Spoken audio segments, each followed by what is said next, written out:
हैदराबाद में हरियाली मिट रही है। जहां जंगल सांस लेते थे वहां आज बुलडोजर की चीख सुनाई देती है। अगर हम अब भी चुप रहे तो कल सिर्फ रिग्रेट्स बचेंगे।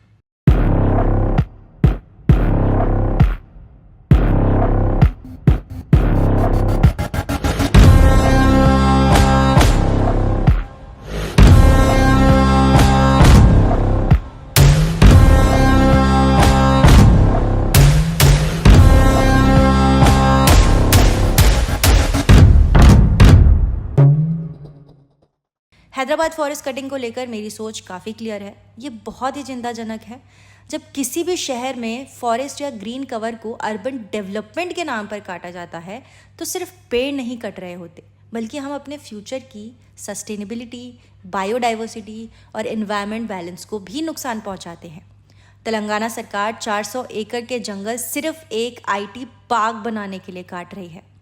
आधी रात को ट्रकों में लकड़ियां भरी जा रही हैं। रात के 2-3 बजे लकड़ियों से भरे ट्रक निकल रहे हैं। इतनी रात को ट्रकों का चुपचाप हलचल, क्या ये कोई मिडनाइट प्लांटेशन ड्राइव है? क्या सरकार चोरी छिपे लकड़ी का व्यापार कर रही है?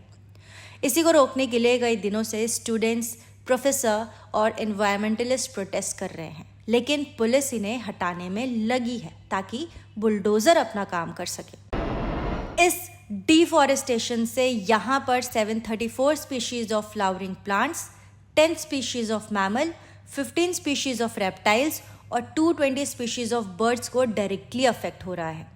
अगर पास्ट इवेंट्स पर ध्यान दिया जाए तो 1970s में तेलंगाना मूवमेंट के समय पीएम इंदिरा गांधी ने as a part of negotiation 2300 एकड़ की ज़मीन हैदराबाद यूनिवर्सिटी को देने के ऑर्डर्स दिए थे, लेकिन इस ज़मीन को कभी भी ऑफिशियली यूनिवर्सिटी के नाम ट्रांसफ़र नहीं किया।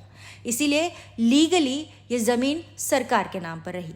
2004 में इस 400 एकड़ ज़मीन को आईएमजी भारत नाम की कंपनी को स्पोर्ट्स कॉम्प्लेक्स बनाने के लिए दिया गया था, लेकिन 2005 में पता चला कि ये कंपनी ही फर्जी है और ये मामला कोर्ट में फंस गया। 2024 में हाईकोर्ट ने कहा कि आईएमजी भारत को ज़मीन की अलॉटमेंट करना इलीगल था और ये राज्य सरकार की ही ज़मीन है, लेकिन फिर तेलंगाना गवर्नमेंट ने इसे डेवलपमेंट और ऑक्शन के नाम पर TGIIC को देने का फैसला कर लिया।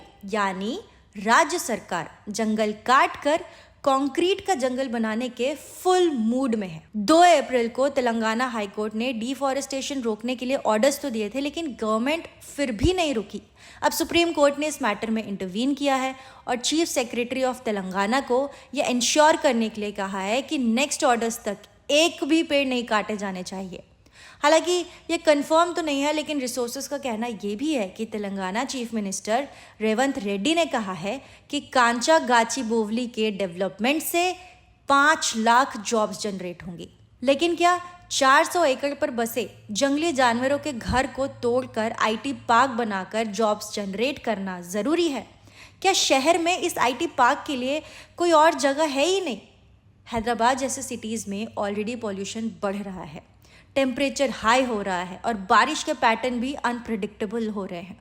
फॉरेस्ट इन सब चीज़ों को बैलेंस करते हैं, कार्बन एब्जॉर्ब करते हैं, रेनफॉल रेगुलेट करते हैं और वाइल्ड लाइफ के घर होते हैं। अगर डेवलपमेंट ज़रूरी है तो सस्टेनेबल डेवलपमेंट होना चाहिए ना। डेवलपमेंट वर्सेस एनवायरनमेंट का इक्वेशन ही नहीं है, बल्कि डेवलपमेंट विद एनवायरनमेंट का इक्वेशन होना चाहिए।